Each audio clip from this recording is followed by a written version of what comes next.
Yeah. I don't even know how we got here, baby. Yo, we are back again for another episode of XOOL Flow. I'm excited. I got my bro here, man. I gotta get in interview mode right now. We got my dude, man, Bruner. How you doing, man? I'm feeling good, man. Say what's up to the people, man. I'm feeling real good. I'm feeling real good. Okay. I'm feeling real good, man. Thank you. Thank you for having me. Thank you for allowing me this opportunity to share my talents, man. It's dope. Bro. Thank you so much. It's love, man. Yeah. You already know, man. I see you, man. You looking fresh, but you Thank ready you, to man. hoop or something, nigga? I'm just comfortable right now. Yeah, man. Came comfortable. I'm about to perform, so I want it to be, relax. Look like you ready to hoop though. We still ain't playing no ball, bro. Oh yeah. What's up with that? I get it. Hey man, this is my style. I like the Nike style. Okay, but I'm just saying, me and you, we ain't stepped on the court yet. Oh yeah, we got it. We got, yeah, it's bound to happen. You tell me what you could do on the court, but I ain't never seen it. So Bruh, we gonna see, bro. We gonna get to that. Anyway, let's get to this music. All right, man. Let's start with you and where you're from, man. So where were you born? What's your origin? 405, Oklahoma City. I was born on the east side of Oklahoma City. Moved around a little bit, mainly grew up on the south side. Shout out everybody that went to Dale City High School. I went there for my freshman year, and then I transferred to Putnam City North, which was on the north side of Oklahoma City. That's when I started taking the music seriously, is when I went kind of on the other side of town, and I had a song on the radio. I had a single called Last Night, and that just was going around the city, was booming. I was like a little superstar in high school. Everybody knew my song, so that kind of I gained some popularity during that time. It was cool. So OKC, huh? It was cool, yeah. You like the only dude I know from like Oklahoma, man. Yeah, it's some dope. Shasha Jones, she's a dope R&B artist from Oklahoma City. A lot of people don't know who she is, but check her out. She's dope. We actually went to the same high school together. She's worked with Eric Billinger, The Game, so it's we around. I realized that the Gap Band is from Oklahoma. Yes, yeah. Charlie Wilson, Tulsa, I want to say Tulsa, Oklahoma. That's where the riots and everything happened. But yeah, man, like Tulsa is like the, that's it. That's where they, that's where he was. I think that's my dad knew Charlie Wilson actually. So I knew he was from that area in Tulsa. Okay. So it was dope. I heard some about the Gap Band. So about, of course, Oklahoma, the history that happened there. Right. Black Wall Street. Black Wall Street. But I don't know if it's true. Maybe you don't either. But I heard that the Gap Band song, You Dropped the Bomb on Me. You dropped the bomb on me. Yeah, that's them referencing. Wow. That 1921. I didn't even know that. But that would make total sense. Right. Yeah, absolutely. So that's a fire song. Right, that's banger. Shout out to the Gap Band and Charlie Wilson. Yeah, Charlie Wilson. Yeah. But okay, you from OKC, man. Yes. I always want to ask people this that are from that area. Do you consider Oklahoma the South or the Midwest? I would say the Midwest. The South Side, where I grew up, people would look at it like as the South Side, like like Sunny Lane, like Sunnyside area. You know what I'm saying? That's where 44th Sunny Lane. That's where I pretty much grew up. You know what I'm saying? Mm-hmm. So shout out to my old homies from that block. Mm-hmm. But yeah, man, to me it's the Midwest. It's country as hell too, by the way. But yeah, man. Okay, so it's the Midwest. I talked to somebody one time maybe, and they said no, it's the South. But that's what I had. Right. So you briefly spoke on it early, but as far as like coming up in Oklahoma in the music scene, how was that experience? Doing music there. It was dope. Like I got a great opportunity, like I said earlier, to have my song on the radio. Right. But that came with working with a producer who believed in me, who just gave me a shot to like express myself the way I wanted to, and like I could be original. I wasn't forced to do something I didn't want to do, or like the song that I came out with was a pop song, right. So I wouldn't call myself a pop artist. I'm mainly R&B, but like the music scene was it was cool. It just wasn't like I had like my little run with the single and on the radio, but it's just like after that, it was kind of hard to like steer on like, okay, what's next, you know? Because I dropped the mixtape. I had a project out and everybody loved it, but it was like, after that, what now? Right. You know what I'm saying? So that's when I was like, man, maybe it's time to move. I went to college for a little bit, but college I feel like wasn't for me at the time. Education is first for foremost, but I think I kind of got like discouraged a little bit because I had so much pressure on school. So I was like, let me get into something that I love to do. Right. So I love Oklahoma. Everybody back there, my family is from there. Shout out my little nephew. I have a brand new nephew that was just born yesterday. Wow. Okay. So, you know, my sister, I love her. My dad, like my grandma, my aunts, cousins, everybody, man. You know, you so like, country. I love them. You know what I'm saying? So when they see me on this screen, and we're like, wow, look at you. You know what I'm saying? But I just wanted to, you know, say I love y'all. That's it. That's what's up. Well, congrats on being an uncle. Thank you. You know? Thank you. But I want to ask you too. So you just pretty much said how it was in Oklahoma. Yeah. So how long have you been in California? I've been in Cali for going on, I think it's been 8 years already.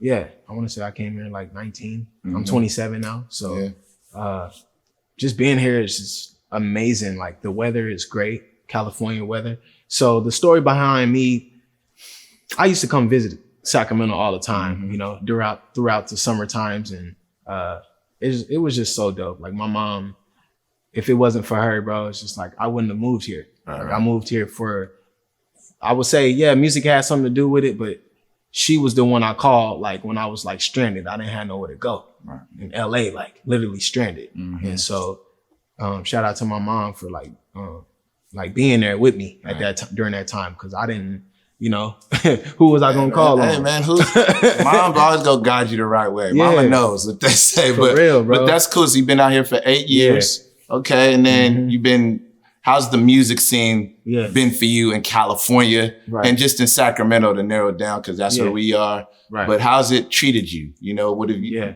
Well, I would say like the open mics. I met you at an open mic, so I would say the open mics have definitely helped. Just like keep me involved with what's going on around Sacramento, what's going on just in the world. Like I like live music, you know, so I used to work at a music venue. So just being around live music is what keeps me going. And I think that's what something Oklahoma didn't have.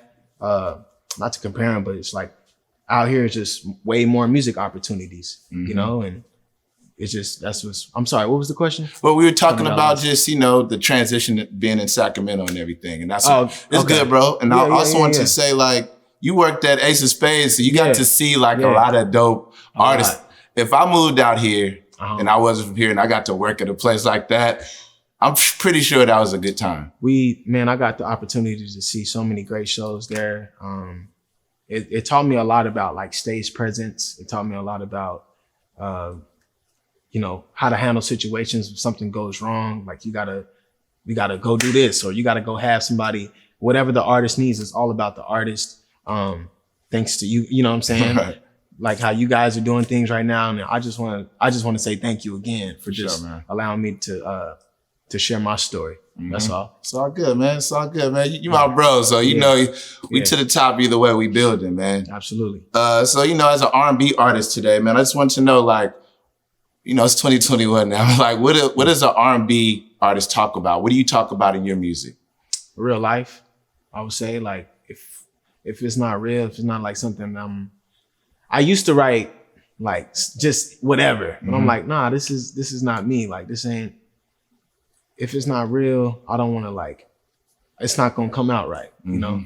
So as long as it's authentic, it's genuine, I'm telling the people, I'm letting them know like how I feel, how I express myself, and they take it and it feels good to them, then that's all that matters. Right. You know, that's R&B to me. What about love? Does love still matter in R&B? Absolutely. I would say love, you know, being intimate, you know, having that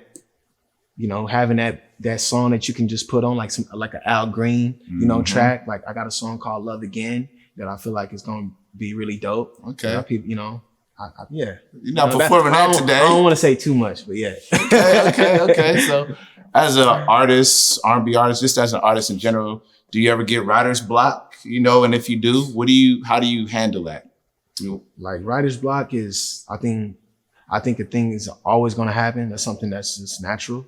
I think if you don't get writer's block, then you probably don't care about your craft or what your creation. Anything that you work, I feel like anything that you're working towards, you're gonna, at some point in life, you're gonna be like, damn, this shit is getting like, it's getting over. You're gonna be a little overwhelmed, you know, probably a little bit. But I would just say, I remind myself not to give up, and just one simple little hook or like one simple little thing. Let me just keep working on it. Let me just keep coming back to it. I may not hit it the first time, but let me try again, and you know, let's see. That's running from there. Right. It ain't gonna last forever. Just you know, I just keep take a break, come back to it. You know what I'm saying? That's it. So dealing with writer's block, how do you get back in the mood? I would probably say listening to something that I'm not used to listening to. So that's something too that I had to learn. Like I just dug into like, how to deal with writer's block. Like just trying to broaden my ears, like maybe listen to some alternative music, listen to something that I don't listen to every day. You know, nothing against rap or whatever, you know, the genre that I'm in, R&B, but it's just like, just try to listen to something that you're not used to, and maybe you'll learn something when you go back to the song that you're working on. That's all. Right. I hear you. And it helps. It's weird. Like my brother listens, he's the one that got me into like the other types of music, like rock and like alternatives. But I enjoy it sometimes. It just, you know, it's moody. It's like, it's just a moody feel. It just depends. Right. Like where I'm going. Right. Like you probably don't know who Audio Slave is, but I do because my brother, you know what I'm saying? Like that's just, yeah, they're dope. They're dope though. Audio Slave, that a rock band? Like rock band, yeah. But it's like laid back rock. Okay. You know what I'm saying? Laid back rock. Yeah. I was gonna say, I think it's important to add, you know, just to listen to different things. It's different artists have different ways of getting back in the mood, but I like the answer you said about dealing with writer's block, because if you're not if you're really an artist, or if you're really trying to build something, you go hit a wall every now and then. Absolutely. You know, me and you've worked on songs together. Yeah. We go work on it. We'll come back to it, you know. Yeah. And now it's boom, it's done. It's done. You know, but I think that's the beauty of creating. You know what I mean? But I wanted to, you know, shift it a little bit. Okay. Just so the people know. But what's it like being a father, man? You know? Oh, man. Congratulations, by the way. Thank you. My son Jonah, he's 2. He's the best thing ever happened to me, man. Like he teaches me a lot every day. Just being a better human, like being a better person, being kind. Like when he'll wave at somebody random. It's just like a stranger. And it's just like, if he can do that, you know, it makes me, it just shows me, it's just like, I can be kind too. I can be kind to someone that I don't know. I can hold the door open, you know, for just manners, bro, like simple manners, you know, and he just keeps me grounded, bro. So yeah, man, he's 2. He's solid. Watch out. Y'all better watch out. Nah. He getting big too, man. Last time I seen him, we was chilling at the studio. I be trying to dap him up. He be looking at me like, I'm still learning you, bro, but maybe later. We got a couple more meetings we need to, Right. I got you. But it's crazy because I think I met you probably like a year or 2 before you became a father, man. So I got to see you before that point, and I applaud you on your transition and, you know, staying at it. And, you know, it's tough I'm not a father, but I could imagine trying to be a father, still trying to balance being an artist and, you know, providing. And it seems like you've balanced it out, man. You know, coming to kick with me sometimes when you got to, working on music. How do you balance the time, if you don't mind me asking? I would just say God, you know what I'm saying? Keeping my faith, staying in my word. Looking at my family, like seeing what they went through. Like my grandma, she raised, you know, all her kids pretty much by herself, you know, when her husband passed away, you know. So it's just like, my dad grew up with 4 sisters, and he was the only brother. I mean, he was the only he was the only brother. He was the only boy in the family. So just seeing her do that, seeing how they turned out, I'm just like, wow, like it's possible, you know, like I can do this, you know.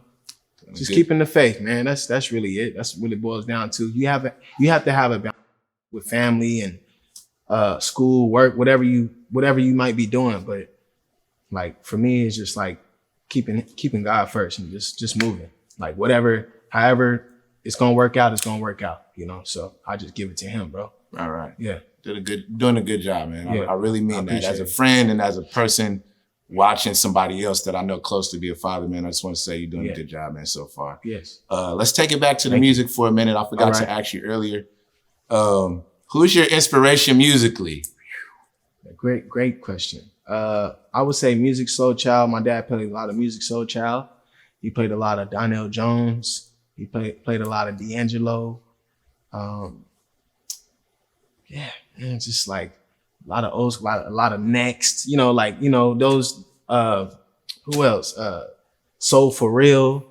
Just those tracks that, my love, you know what I'm saying? Like, ever, you know, just hearing those tracks, like, I think it's dope because I'll even text my dad, like, Pops, like,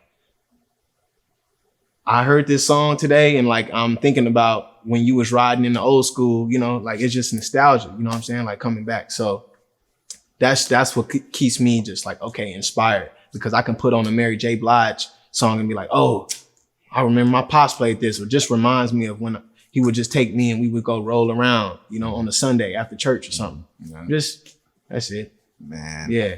That's a good way to put it, because I feel like for me, it's the same thing. I'll listen to some and I'll be like, man, I don't remember this. But for me, music has been a good way for me to keep my memory. You know, like if I hear a song, it's going to take me back to when I first heard it. Or I remember when I was 10 and like, want to be a baller. Like when that song came out, it was like, man. You knew it though. I remember where I was 10 or 9, but I just remember where I was at on my way to school, because the radio used to be booming out here back then. But I just agree with you that music is a good way to keep track of time and memory, you know. It's absolutely. And just way to keep track of who inspires you as well, because you remember that artist, you remember that time.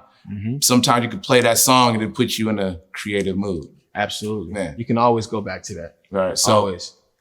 As far as music goes, you know, are you working on anything, projects, singles coming up? So I have my Life Lessons EP that I cannot wait to release this year. It's gonna be 5 songs on it. It's gonna be solid. And yeah, man. I'm excited for you, man. New music, man. You put some music out this year. We're gonna put some music out. We're gonna put some live performances out for you guys, and we're gonna have a blast. For sure, man. Yeah. I can't wait. So what's the name of the project? Life Lessons. Okay. Life Lessons. Okay, man. Yeah. Well, I'm gonna be on the lookout for that, man. You know, I'm excited for you to perform. I ask every artist that come on here these questions, because I think it's important for the people to know, and just to ask you where you at this point in your life. So, you know, what do you think you need to take it to the next level as an artist right now? I think I need to execute more.